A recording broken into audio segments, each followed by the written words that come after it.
নবী জানে আল্লাহর ভেদ,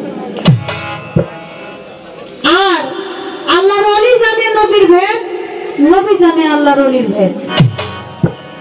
সেখান থেকে প্রশ্ন করছে যে ভেদ কি।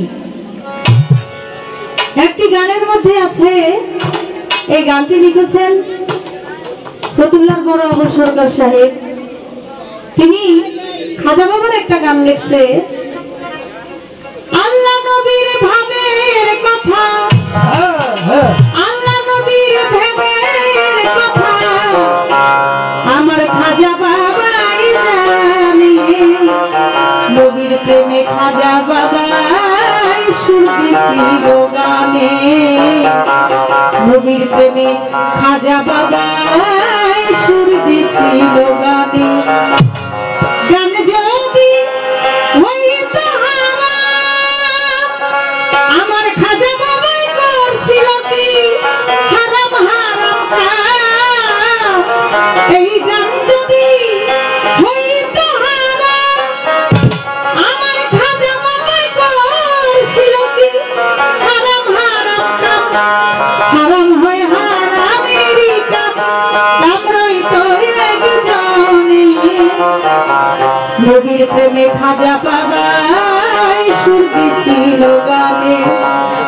বাগদাদে জুনায়েদ বাগদাদি, দিল্লিতে কুতুবউদ্দিন বখতিয়ার কাকি, আমির খসরুর গানের পাখি, আমির খসরুর গানের পাখি গান শুনছে নিজামুদ্দিনে, নবীর প্রেমে খাজা বাবাই সুর দিছিল গানে, নবীর প্রেমে খাজা বাবাই সুর দিছিল গানে।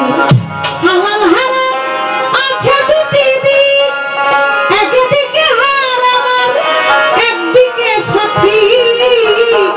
হালাল হারাম আছে দুটি দিক, একদিকে হারাম একদিকে সঠিক। ফতুল্লার আগুন সরকার বলে প্রেমিক, হালাল হারাম লও চিনে, নবীর প্রেমে খাজা বাবাই সুর দিছিল গানে। আল্লাহ নবীর ভেদের কথা আমার খাজা বাবাই জানে, নবীর প্রেমে খাজা বাবাই সুর দিছিল গানে। এই যে ভেদ, ভেদ শব্দটা যে বিষয়, এই ভাবের কথা ভেদের কথা একজন আল্লাহর ওলি ছাড়া এটা সাধারণ মানুষের বোঝার কোনো ক্ষমতা নাই নাই।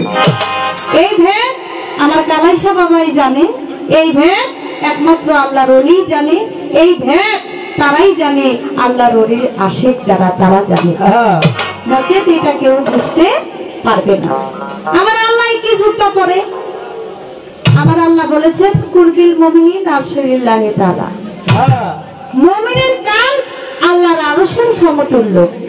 একজন মুমিন বান্দার সাথে সব সময় আমার আল্লাহ থাকে। এখন মুমিন কারা? মুমিন আল্লাহর পথে যারা চলে, আল্লাহর নির্দেশ যারা মানে, আল্লাহর বাক্য যারা শুনে, তারাই হলো মুমিন, তারাই হলো সঠিক, আর বাকি সব ব্যাঠিক। তাই সঠিক মানুষের সাথে যদি আল্লাহ থাকে, তাহলে ওই মানুষ যা করে এটা তিনি করেন, আমার আল্লাহই করে। ওই মানুষ যা করে আমার আল্লাহই তা করে। ওই জুব্বা কোন টেইলার্সে বানাইছে? আমি জুব্বার কথা বলবো, আপনি খালি টেইলারের নামটা করে দিন।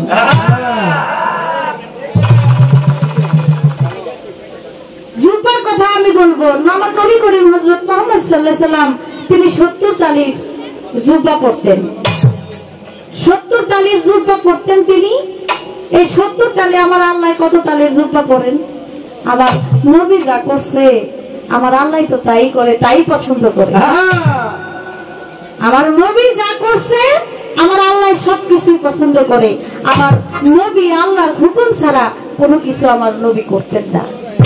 জিব্রাইলের মারিফতে আমার নবীর কাছে যখন নবী আসতো, আমার আল্লাহ যা বলতো আমার নবী তাই বলতো, আমার আল্লাহ যা নিষেধ করতো আমার নবী তা করতো না। তাহলে নবী পড়া, নবী যা পড়ছে আমার আল্লাহ তা পছন্দ করছে, এটা পড়ার দরকার কি? এই যে কাবা শরীফের মধ্যে কত রকম গিলাপ পরানো হয়েছে, বর্তমানে এটা কালো গিলাপ পরানো হয়। আগে সাদা গিলাপ পরানো হয়েছে, সবুজ গিলাপ পরানো হয়েছে, বিভিন্ন ধরনের গিলাপ পরানো আগে হয়েছে। কারণ এই কাবা ঘর এক এক নবীর আমলে, ইব্রাহিম নবী থেকে, আদম নবী থেকে শুরু করে ইব্রাহিম নবী পর্যন্ত এটা কাবা ঘর একবার ভাঙছে, আবার এটা সংস্কার করা হয়েছে। এটা প্রত্যেক বারে সুন্দর থেকে সুন্দর করে কাবা ঘরটাকে তৈরি করা হয়েছে। এক এক রকম নবীরা তখনকার আমলে এক এক রকম গিলাপ পরিধান করাইতো এই কাবা শরীফকে। বর্তমানে এটা কালো গিলাপ পরানো হয়। তাহলে আপনার কথা কি বলবো, আল্লাহ কোন জুব্বা পরে, এটা টেইলার কে, এটা রং কি? আমার আল্লাহ সাদা রং পছন্দ করে। সাদা রংটা কি? আমরা এসেছি দুনিয়াতে, আবার আল্লাহ পাক রব্বুল আলামিন যেদিন ডাক দিবে সেদিন আবার পৃথিবী থেকে চলে যেতে হবে। সেদিন এই সাদা কাপড় পরাইয়া দুনিয়া থেকে বিদায় নিতে হবে। 3.5 হাত মাটির নিচে আমাদের যাইতে হবে। তাই তো মুসলমান যখন মারা যায়, মুসলমানকে যখন কবর দেওয়া হয়, তখন মুরব্বীরা কবরের উপরে 3 মুষ্টি মাটি ছিটিয়ে দিয়ে 3টা কথা বলে, মিনহা খালাকনাকুম ওয়া ফিহা নুইদুকুম ওয়া মিনহা নুখরিজুকুম তারাতান উখরা। তার অর্থ হলো, হে মানুষ, তুমি মাটি থেকে তৈরি হয়েছো, আবার এই মাটির সাথে মিশে যাচ্ছ। কাল হাসরের মাঠে তোমাকে উদ্দেশ্য করে যখন আমার আল্লাহ পাক রব্বুল আলামিন ডাক দিবে, তখন ধানের গেজার মতো এই মাটির থেকে আবার তুমি পুনরায় উঠবে।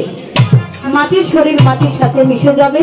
তাই আমাদের সকলের যেই রং পরে, যেই সাদা পরে আমাদেরকে পৃথিবীর থেকে বিদায় নিতে হবে, সে সাদার চাইতে আমি আর কোন রং উত্তম আর দেখি না।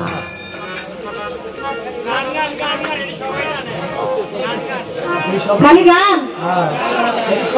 কি গান গাবো? আপনি কোন প্রশ্ন করছে, প্রশ্নের উত্তর দিতে হইব না? এখন আপনি লতিফ সরকারের প্রশ্ন করেন যে লতিফ সরকার পালা দেনে আপনি প্রশ্ন করলেন কে? এখন আমারে প্রশ্ন করছে, আমি উত্তর দিব না? উত্তর দিতে হলে তো 2টা কথা কইতেই হবে বেশি। আর যদি এই চিন্তা করেন যে না খালি গান গামু, তাহলে আমাকে মাইনা না করে 5টা শিল্পী আনতে পারতেন, আমাকে যে টাকা দিচ্ছেন।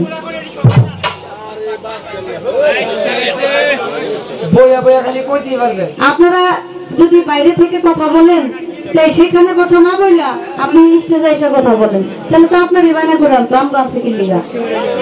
আর শুধু গান গাওয়ার জন্য আমার কেউ বায়না করেন না, আমি একেবারে পায়ে ধরে কইতাছি। যদি পালা না দেন তাহলে আমার বায়না করেন না। কারণ সারা রাত্র এইভাবে দালালি গানের মতন একটার পর একটা গান গাওয়া, এটা কোনো পালা গানের শিল্পীদের পক্ষে সম্ভব না।